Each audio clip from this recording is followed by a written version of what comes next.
Hello YouTube, and thank you for joining me today.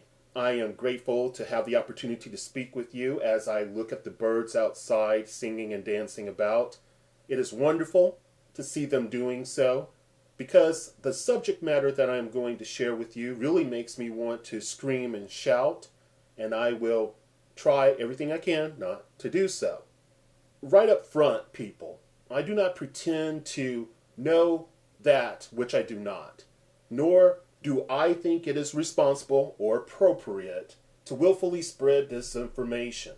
I do not appreciate viewing a video or reading an article only to do further research, to do further investigation, and find my original source was majorly off target. If you are a longtime subscriber, you know I do not advocate consumption of data without establishing if the facts provided are correct. So, take my words with a grain of salt, but please add to the conversation.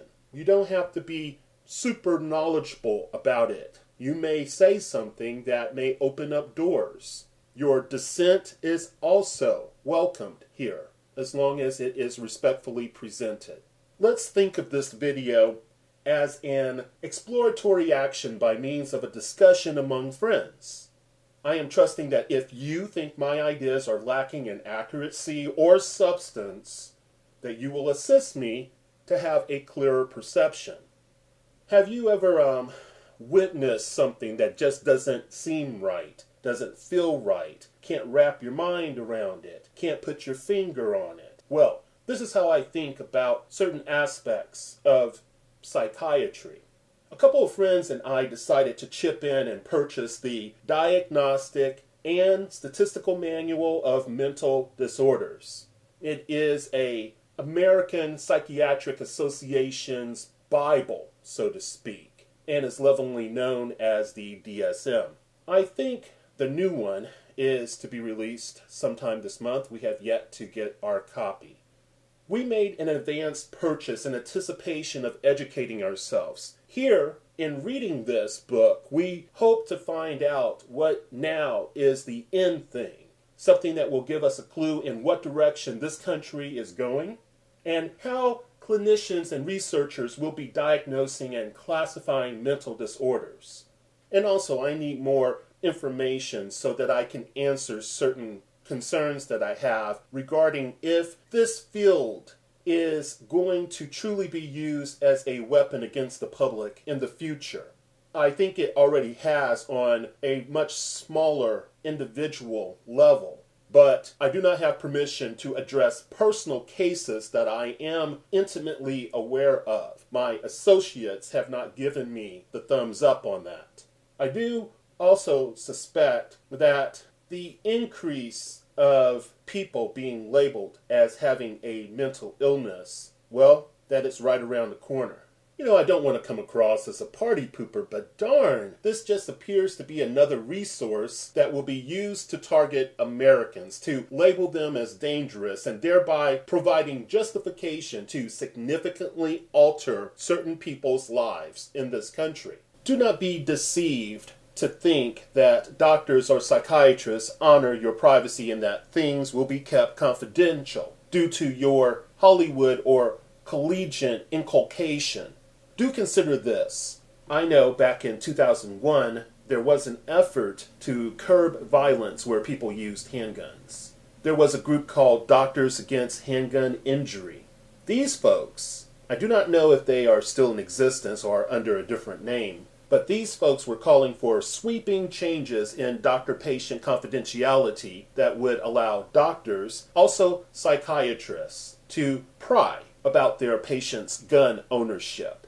It may have been true in the past that the medical community fought strenuously against any encroachment by government or others into the confidentiality of patients' information and records, but that's not necessarily the case now.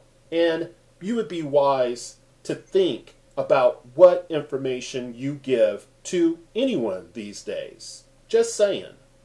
We can see already how politicians are taking this road to address vagaries. I have met several mental health professionals, and I do not feel comfortable co-signing on their ability to accurately determine the problems of society. Part of my concern is this. A man who I respect once told me as a teen that it is more than likely that if everyone believes something, especially in America, it's probably wrong. He then gave me some examples to consider. He said, "Hey, the cure for cancer is just around the corner. What do you think about that?" Well, I didn't have any words for him at that time. Now, I would not be surprised if a cure existed, but wasn't released in order to keep Big Pharma strong. But I honestly see this as merely a promotion of faith, now that I've had many years to think about it. This also appears to be an exercise in speaking in generalities by using emotionally positive words or phrases. Yet, I know many people who believe this. Here is another example he gave me. He said, "Did you know that hospitals are safe and clean?" Now, during this time, there were many commercials that advertise hospitals in the area as being safe and clean. I don't understand why, I don't remember why, but I do remember watching those advertisements. So I thought he was merely regurgitating something that I had already seen on television. Well, if this statement is true, then why do we have such a substantial amount of deaths linked to hospital infections every year? Could this be because hospitals are notorious breeding grounds for infection? So, this said, I am brought back to wondering why in my area and during the course of my travels, why I come in contact with so many people who appear to be gung-ho regarding the mental health industry's ability to help avoid mass shootings, for example. When I hear this praise, especially when it comes from professionals in the field, hyping themselves up, I have to burst that bubble, I have to inquire if you guys are so on top of it, then there appears to be no definitive laboratory tests for any so-called mental disorder. Why is this? Once I bring my question to their attention, it never ceases to generate the same response. All I get are crickets. Now, I am not going to sit here while having this conversation with you and say there has not been any doctors who have been genuine, and there has been no doctors who have helped others to achieve a better mental or emotional level. I know this is not true. However, when I look at pharmaceutical companies who manufacture highly toxic drugs to treat many of the disorders, ones that are listed in the DSM of yesteryear and sure to be listed in the current one, I have to consider the possibility if the professionals are conditioned to think this is appropriate, or are they forced to work in cahoots with the pharmaceutical companies. This they do in order to push the agenda of having a front man who will lead the charge so the pharmaceutical companies can invent more and more mental health categories so they are vindicated in selling more drugs. A friend told me, and I have my papers here, yeah, there we go. A friend told me about a Dr. Alan Francis and an article where he made certain statements which captured my attention. He was addressing Gary Greenberg, an author who worked for Wired. The name of the article, for those who are interested, is Inside the Battle to Define Mental Illness, December 27th, 2010. Oh, and by the way, in case you were wondering, who the heck is this dude, Dr. Francis? Well, Dr. Francis in 1994 was at the forefront in the construction of the DSM-4. So I think he knows what he is speaking about. And no, this is not an appeal to authority. I am not going to claim his assertions should be deemed true because of his position or authority in the field. I do think we should consider his thoughts, that they are significant. He said this, quote, "There is no definition of a mental disorder. It's bullshit. I mean, you just can't define it." End quote. He went on to say, quote, these concepts, now the word concepts here is used to speak about distinct mental disorders. So, these concepts are virtually impossible to define precisely with bright lines at the borders, end quote. Yet we have another quote to consider. He goes on to say, quote, diagnosis is part of the magic. You know, those medieval maps. In the places where they didn't know what was going on, they wrote, dragons live here. We have a dragon world here, but you wouldn't want to be without a map, end quote. Oh man, doctor.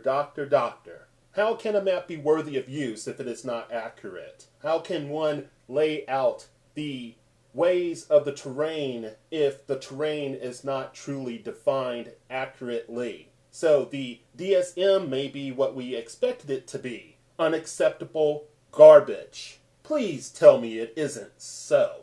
Look, it appears to come down to this. Patients need information. Some doctors are willing to push the possibility for a better emotional and mental forecast in the future. They allow these people to think there is a legitimate healing available for them and that their troubles can be dealt with. So, it matters not if these professionals pretend to know what is going on. Does not matter if their inventions of these mental disorder definitions are based on no biological or chemical diagnostic test. We need those customers. We need them, and we need them to believe the hype of our authority and cling to hope. Hey, if you can label something and have a degree behind your name, then it must be so. Let's just prance around and allow ourselves not to question if it is okay to push a drug like lithium. Yeah, lithium, commonly given to those who suffer from bipolar disorder. If we are only dealing with the identification of dragons that we bring forth, not from evidence that is based on science, but if we're dealing with these dragons, but yet we are willing to risk the well-being of these patients, it's okay because the ends justifies the means, right? Intracranial pressure, which could lead to blindness or even the consideration of generating peripheral circulatory collapse. Well, what do you know? It's all worth it. Please do share your thoughts. Thank you for listening.